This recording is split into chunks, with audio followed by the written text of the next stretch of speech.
طائف میں زخمی ہوتے ہیں نبی صلی اللہ علیہ وسلم اور وہ ہدایت کی بات کرتے ہیں. آگے آ جائیے. حضور صلی اللہ علیہ وسلم نے ابھی اللہ تعالیٰ نے تو فرمایا, اللہ تعالیٰ نے صورت اتری, لیکن نبی صلی اللہ علیہ وسلم نے کبھی ابو لہب, ابو جہل, ہندا, عبداللہ بن نبی یا حضرت حمزہ کو شہید کرنے والے وحشی کے بارے میں یہ زبان استعمال کی. اس طرح یار نبی کریم صلی اللہ علیہ وسلم کے بارے میں تو ہم یہ بات صبور ہی نہیں کر رہے, لیکن ہم یہ بات جانتے ہیں کہ انہوں نے ان اہلاک باہتا ناصر کے کچلنے کے لیے باقاعدہ طور پہ وفود روانہ کیے. اور اگلی بات سن لیں, میں نے جو بات کی میں ابھی اس کو دوبارہ تکرار سے دہراؤں گا کہ یہ نبی کریم صلی اللہ علیہ وسلم نے جو نماز کے اندر ان آیات بینات کی تلاوت کی ہے جن میں نبی کریم کے گستاحوں کو اللہ نے سخت الفاظ جو ہے کنڈیم کیا ہے, یہ ہم نے حالت نماز کے اندر اگر آپ کی زبان سے نکلے تو یہ الفاظ کسی بھی اعتبار سے اس بندے غلط نہیں ہوتے جس بندے نے ان ہستیوں کی کریکٹر اسیسینیشن کی ہو. اچھا ٹھہرے, پہلی بات سن, اگر میرے لیے اگر میں حاکم ہوں, مثال دے رہا ہوں, اگر میں حاکم ہوں تو میرا دین ہے کہ وہ ایک بلاسفیمی کا مرتکب ہے صحابہ کرام کے لیول کے اوپر, تو وہ تو اس کی چارج یہ ہے کہ اس کو ٹل ڈیتھ امپریزنمنٹ دینی چاہیے. تو میں نے تو اس کے بارے میں صرف یہ الفاظ بولنے کے ذلیل آدمی ہے. کون سی ایسی بات میں نے کر دی ہے؟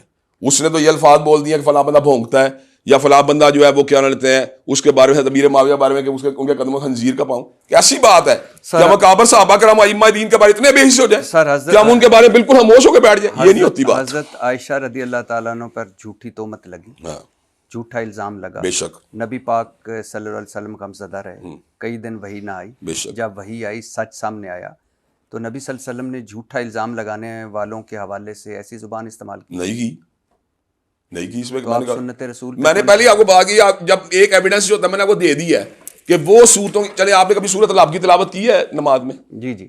اچھا آپ نے سورۃ قلم کی کبھی تلاوت سنی ہے نماز میں؟ جی. تو پھر یہ ان آیات کے اندر جن میں اللہ تعالیٰ نے شدید لب و لہجہ اختیار کیا ہے تو ان کو ہم حالت نماز میں نماز ڈسٹرب ہوتی ہے اس سے.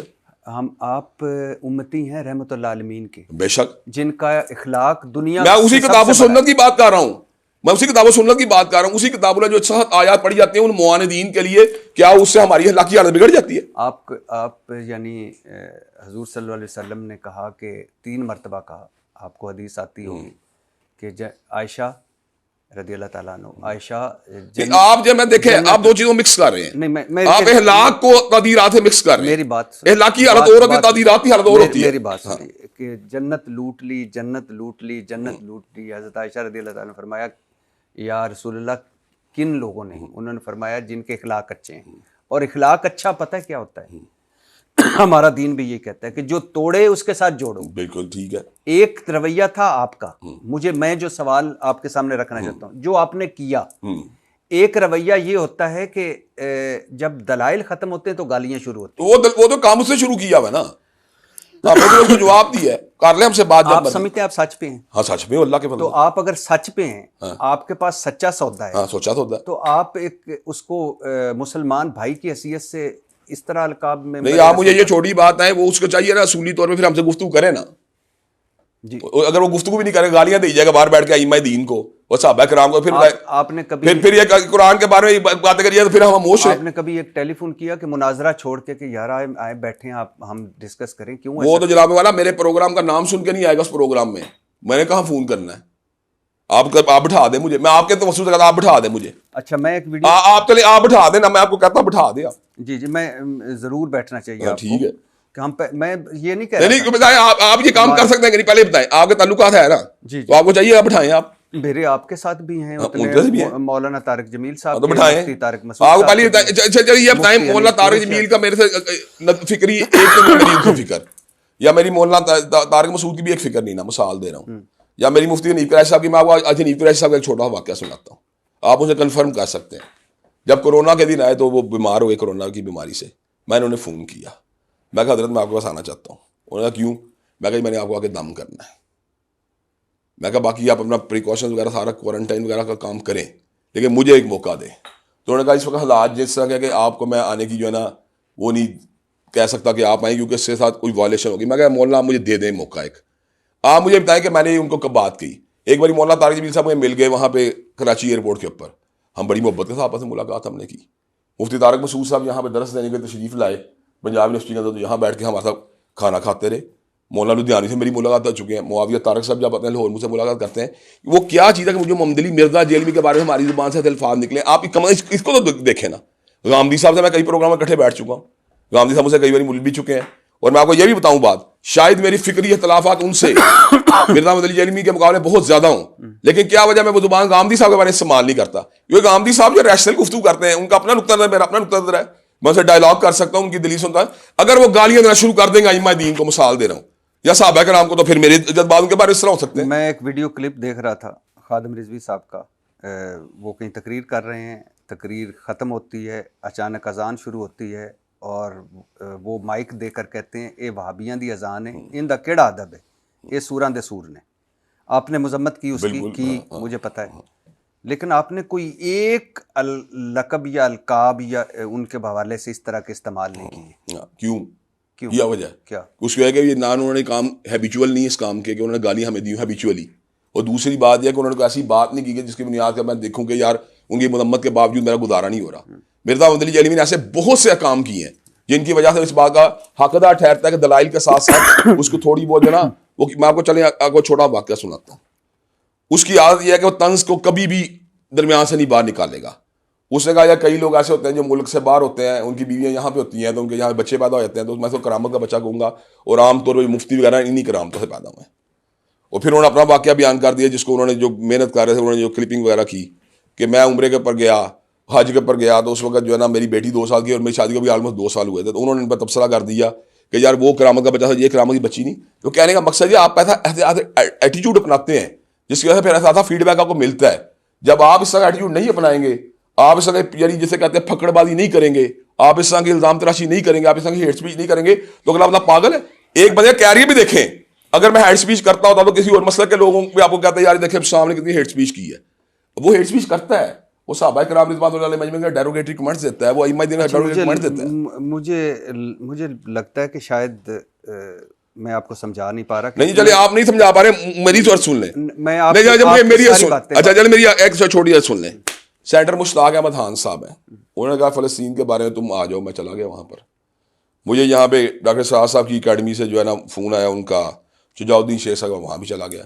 مجھے سراج الحق صاحب بھی بلاتے رہے, مجھے قاضی حسین احمد صاحب بھی بلاتے رہے. یقین کیجیے کئی بار تو وہاں سے مسلکی دینی فقہی امور کا گفتگو ہوتی تھی تو لگتا ہی نہیں تھا, لگتا تھا میں اپنے چچا سے گفتگو کر رہا ہوں, اور ہم آپس میں بڑے انڈرسٹینڈنگ سے گفتگو کر رہے تھے. وہ کیا ایون طاہر القادری صاحب میری کئی باری ملاقاتیں ہوئی ہیں, ان سے بھی ہم تبادلہ خیال کر لیتے ہیں, اور وہ مجھے کئی بار آ کے فون بھی کرتے ہیں کہ یار مجھ سے کوئی گفتگو کر لو. مرزا محمد علی جیلمی آخر کا کون سا مسئلہ ہے کہ ہم اس کے ساتھ یہ زبان استعمال کرتے ہیں, اور پاکستان کسی اور مذہب کے لیے کیوں نہیں کرتے؟ سر مجھے لگتا ہے کہ شیعہ علماء کے ساتھ ہماری ڈیبیٹس ہوئی ہیں. مجھے لگتا ہے کہ آپ کی ساری باتیں, آپ کا موقف ہے, مجھے احترام ہے اس ساری چیزوں کا, اور ظاہر ہے نبی صلی اللہ علیہ وسلم پر, صحابہ پر, اور ان کی آگے ساری جو ہیں ان پر ہماری جانیں قربان, ہم سارے ادب و احترام کرتے ہیں ان کا. لیکن مجھے لگتا ہے کہ جو ہماری نفرت اور تقسیم ہے نا, جینون بنیادوں پر بھی ہو اور نہ جینون بنیادوں پر بھی ہو, یہ چیزیں, ایک تو سوال سن لیجئے گا, ایک تو یہ چیزیں مزید ہمیں تقسیم کرتی ہیں. دوسری بات یہ ہے کہ مجھے لگتا ہے کہ جب دلائل ختم ہو جاتے ہیں تو پھر گالیاں شروع ہو جاتی ہیں. تو دلائل ختم ہو گئے, آپ نے گالیاں دینی شروع کر دی, ہم نے کیا کیا ہے؟ یا یہ بتائیں نا ہم گالیوں کو انیشیٹ کر رہے ہیں, یا یہ کہیں کہ میں نے کہا, میں نے اچھا بابا اسحاق صاحب تھے اس کا استاد, تو میں نے کہا دیا مرزا جلی فلاں یعنی کوئی میں نے ڈیروگیٹری کمنٹ دے کے ان کا ذکر کیا, میں نے کسی استاد کو برا بلا کہہ دیا. چلیں یہ بتائیں, میں نے اسپیسیفک اس کی بات کی جو میرے ائمہ کو گالیاں دے رہا ہے, جو ائمہ اہل سنت کو گالیاں دے رہا ہے, جو ہر بندے کو جو ہے نا اس کا آپریشن کرنے کے چکر میں ہے, جو کسی بندے کا لحاظ کرنے کے موڈ میں نہیں ہے. سر آپ کی تقریر جب میں کلپس آپ کے سن رہا تھا ممبر رسول پر بیٹھ کر, ہمارا یہ ملک ایسا ہے کہ جہاں بہت ہم محبت کرتے ہیں اپنے ائمہ کرام سے, اپنے صحابہ سے, اپنے نبی سے, لیکن بدلا نہیں کر رہا ہے, ہم سارے کرتے ہیں. لیکن اس کا ایشو یہ ہوتا ہے کہ کوئی بھی اٹھ کر خدا نہ خواستہ کچھ بھی کر دے. چھوٹی بات ہے, ہم نے کبھی ایکسٹرا جوڈیشل ایکٹیویٹی کی حمایت نہیں کی آج تک. اگر ہم نے غصے کا اظہار بھی کیا تو ہم نے بھیجا کہ قانون کے دائرے میں ہونا چاہیے کام. اس کے باوجود ہم نے کوئی ایسی بات نہیں کی جس میں ان کو تھریٹ ہی کیا آج تک. اچھا مجھے چلیے ایک نفرت کا اظہار ہی کیا نا, کس میں کیا ہے, کس بات پہ کیا ہے؟ مجھے اپنی بات پہ کیا ہے, مجھے گالیاں دی جتنی مرضی, میں آپ کو گارنٹی دیتا ہوں کہ مجھے گالیاں دے میں کچھ نہیں کہوں گا. اچھا مجھے لگتا ہے کہ یہ جو سخت زبان ہے آپ کو وراثت میں ملی ہے. نہیں ایسی کوئی بات, آپ کے والد علامہ احسان علیہ ظہیر صاحب وہ نہیں کرتے تھے کہ کسی کو ان کی عزت ڈاؤن کرنا یا کوئی یہ کرنا, لیکن بہت سخت تنقید کرتے تھے. مجھے ایسا لگتا ہے کہ شاید وراثت میں نہیں آپ چھوڑی بات, اگر میری یہ وراثت ہوتی میں نے کئیوں پہ کی ہوتی. آپ کو کیوں نہیں ملی علمی کے علاوہ کوئی اور بندہ مل رہا؟ چلے مجھے بتائیں کوئی اور تو ملنا چاہیے نا آپ کو. ایون کہ میں سیاسی مخالفت کے بھی اصولوں کا ضابطوں کا قائل ہوں. میں کہتا ہوں یار عمران خان کی مخالفت کرنی ہے تو اس کے ایک اصول ضابطے ہونے چاہیے, شہباز شریف کے بھی ہونے چاہیے. اگر ہاں کوئی بندہ میرے ائمہ کو گالی دے گا یا میرے صحابہ کو گالی دے گا تو پھر میں اس کو ضرور اس کو جواب دوں گا, ایسا جس کو تھوڑی اسے تسلی ہو. وہ آپ کے نہیں, وہ ہمارے ساروں تو یہی کہہ رہا ہوں. تو پھر چلیے یہ بتائیں اگر وہ ان کو کرے گا تو پھر آپ کو کوفت نہیں ہوتی. میں ابھی ان پہ ون آتا ہوں, میں اسی پہ آتا ہوں. اچھا میں آپ کے والد صاحب کی بات کی. آپ کے والد صاحب نے ایک کتاب لکھی بریلویت. اس میں لکھتے ہیں وہ احمد رضا بریلوی کا رنگ نہایت سیاہ تھا. ان کے مخالفین اکثر چہرے کی سیاہی کا تانا دیا کرتے تھے. ان کے خلاف ایک کتاب لکھی گئی ہے چپکی مٹی کالے چہرے والے کے منہ پر. احمد رضا بریلوی نحیف و نظار تھے, درد گردہ اور دوسری کمزور کر دینے والی بیماری میں مبتلا تھے, کمر کی درد کا شکار رہتے تھے. اس طرح سر درد اور بخار کی شکایت بھی عموماً رہتی تھی. ان کی دائیں آنکھ میں نقص تھا, اس میں تکلیف رہتی تھی. یہ آنکھ پانی اتر آنے سے بے نور ہو چکی تھی. ایک مرتبہ احمد رضا بریلوی کے سامنے روٹیاں اور سالن رکھا گیا. انہوں نے سالن کھا لیا مگر روٹیوں کو ہاتھ تک نہ لگایا. بیوی نے پوچھا صرف سالن کھا لیا روٹی نہیں کھائی؟ بولے مجھے تو روٹیاں نظر ہی نہ آئیں, حالانکہ روٹیاں سالن کے ساتھ رکھی ہوئی تھیں. جناب بریلوی نسیان میں بھی مبتلا تھے.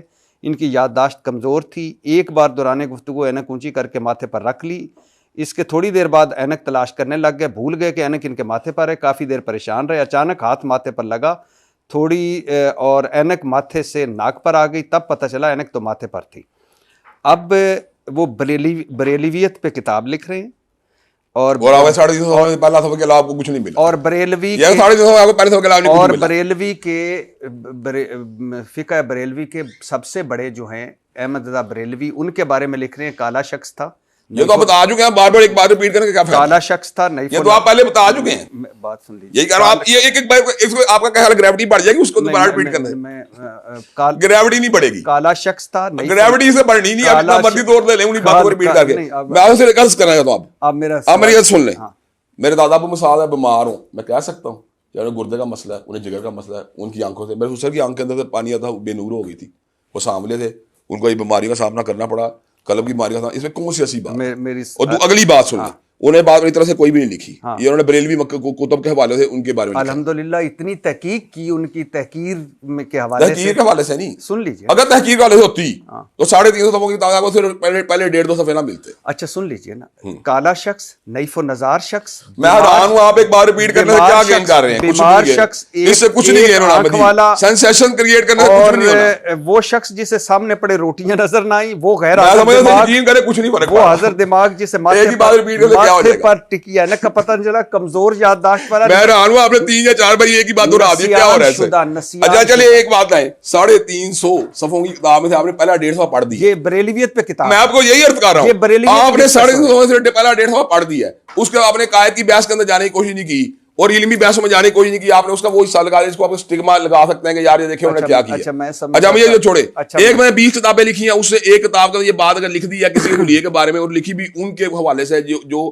اس مسلک کے لوگ ہیں یا اس فرقے کے لوگ ہیں, تو آپ اس کی باقی تعلیمات کا ذکر نہیں کر رہے کہ ان کا ہمارا اختلاف توسل کے موضوع پہ ہے, یا ان سے ہمارا جو اختلاف ہے وہ اللہ تبارک و تعالیٰ کی استعانت کے حوالے سے ہے, یا قبر پختہ کرنے کے حوالے سے ہے, یا ان دیگر امور کے بارے میں. آپ ان کو نہیں ایڈریس کر رہے جس سے پبلک کو فائدہ پہنچے. آپ سے اس چیز کو کہہ رہے جسے یوں لگے کہ اسے تقسیم کی بات ہوئی. ایسی بات نہیں ہے. انہوں نے اس بات کو لکھ دیا اور باقی سارا قلم انہوں نے جو ہے نا ایک فکری عملی اعتقادی گفتگو کی ہے اس کے